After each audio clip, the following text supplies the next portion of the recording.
salam dan bahagia. Assalamualaikum warahmatullahi wabarakatuh. Nama saya Ismail Benur Arisandi, Prodi Teknik Industri kelas A. NIM saya 2019-012003. Saya di sini akan mempersembahkan video tentang persiapan sidang BPUPKI dan PPKI. Dan ini BPUPKI resmi dibentuk pada tanggal 29 April 1945, bertetapan dengan ulang tahun Kaisar Jepang, Kaisar Hirohito, Dr. Kanjeng Raden Tumenggung, Rajiman Widioningrat. Dari golongan nasionalis tua ditunjuk menjadi ketua BPUPKI dengan didampingi oleh 2 orang ketua pemuda, yaitu Raden Panji Soroso dan Isbak Yosio. Selain menjadi ketua muda, Raden Panji Soroso juga diangkat sebagai kepala kantor tata usaha BPUPKI, dibantu Masuda Toyohiko dan Mr. Abdul Ghaffar. BPUPKI sendiri beranggotakan 67 orang yang terdiri dari 60 orang anggota aktif dan tokoh utama pergerakan nasional Indonesia dari semua daerah dan aliran, serta 7 orang anggota istimewa adalah perwakilan pemerintah pendudukan militer Jepang. Tetapi wakil dari bangsa Jepang ini tidak mempunyai hak suara, yang artinya mereka hanya hadir dalam sidang BPUPKI sebagai pengamat saja. Pada tanggal 28 Mei 1945 diadakan upacara pelantikan dan sekaligus seremonial pembukaan masa persidangan BPUPKI yang pertama di gedung Chosangi-in, yang pada zaman kolonial Belanda. Gedung tersebut merupakan gedung Volkart, dan kini gedung itu dikenal sebagai sebutan Gedung Pancasila yang beralokasi di Jalan Pajebon 6 Jakarta. Namun masa persidangan resmi sendiri diadakan selama 4 hari dan baru dimulai pada keesokan harinya, yakni pada tanggal 29 Mei 1945 dan berlangsung sampai dengan tanggal 1 Juni 1945 dengan tujuan membahas bentuk negara Indonesia, filsafat negara Indonesia merdeka, serta merumuskan dasar negara Indonesia. Guna mendapatkan rumusan dasar negara Republik Indonesia yang benar-benar tepat, maka agenda acara dalam masa persidangan BPUPKI yang pertama ini adalah mendengarkan pidato dari 3 orang tokoh utama pergerakan nasional Indonesia yang mengajukan pendapat tentang dasar negara Republik Indonesia itu sebagian. Sidang tanggal 29 Mei 1945, Mr. Prof. Yamin berpidato mengemukakan gagasan mengenai rumusan 5 asas dasar negara Republik Indonesia, yaitu 1. Peri kebangsaan, peri kemanusiaan, peri ketahanan, peri kerakyatan, dan kesejahteraan rakyat. Sidang tanggal 31 Mei 1945, Profesor Supomo berpidato mengemukakan gagasan mengenai rumusan 5 prinsip dasar negara Republik Indonesia yang beliau namakan Dasar Negara Indonesia Merdeka, yaitu persatuan, kekeluargaan, keseimbangan, lahir batin, musyawarah, keadilan sosial.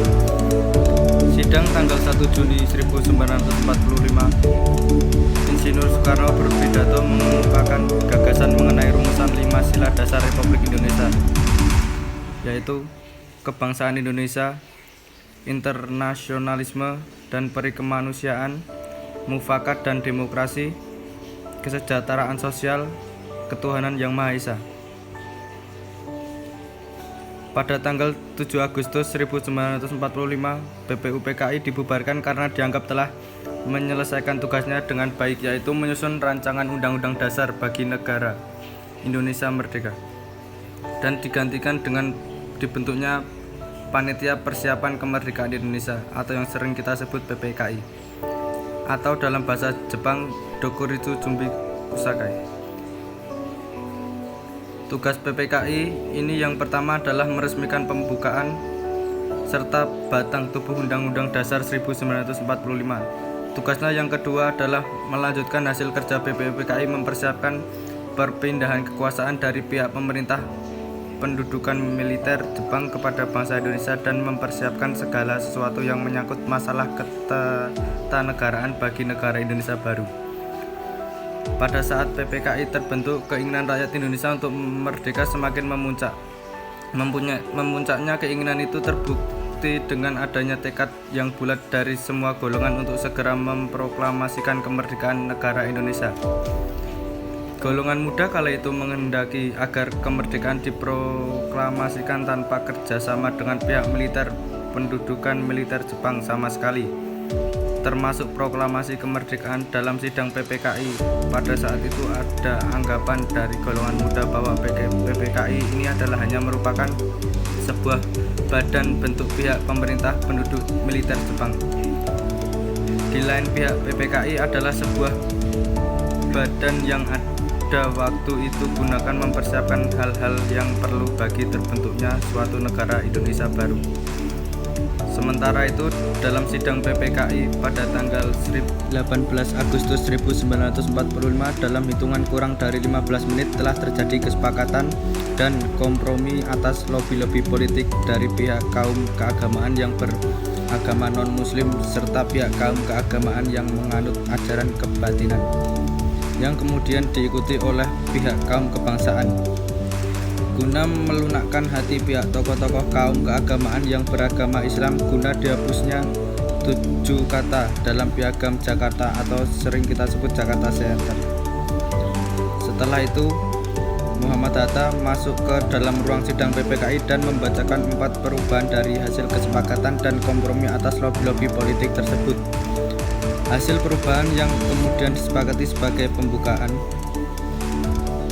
dan batang tubuh Undang-Undang Dasar 1945 yang saat ini bisa disebut dengan hanya UUD 45. Pertama, kata mukadimah yang berasal dari bahasa Arab muqaddimah diganti dengan kata pembukaan. Kedua, kalimat Piagam Jakarta yang menjadi pembukaan Undang-Undang Dasar 1945 diganti dengan negara berdasarkan atas ketuhanan yang Maha Esa. Ketiga, kalimat yang menyebutkan presiden ialah orang Indonesia asli dan beragama Islam, seperti tertulis dalam pasal 6 ayat 1, diganti dengan mencoret kata-kata dan beragama Islam. Keempat, terkait perubahan poin kedua, maka pasal 29 ayat 1 dari yang semula berbunyi negara berdasarkan atas ketuhanan dengan kewajiban menjalankan syariat Islam bagi pemeluk-pemeluknya diganti menjadi berbunyi negara berdasarkan atas ketuhanan yang Maha Esa. Sekian dari saya, Isma Yoga Nur Arisandi. Kurang lebihnya mohon maaf jika video ini tidak sesuai yang diharapkan. Dari saya, wabillahi taufik wal hidayah. Wassalamualaikum warahmatullahi wabarakatuh.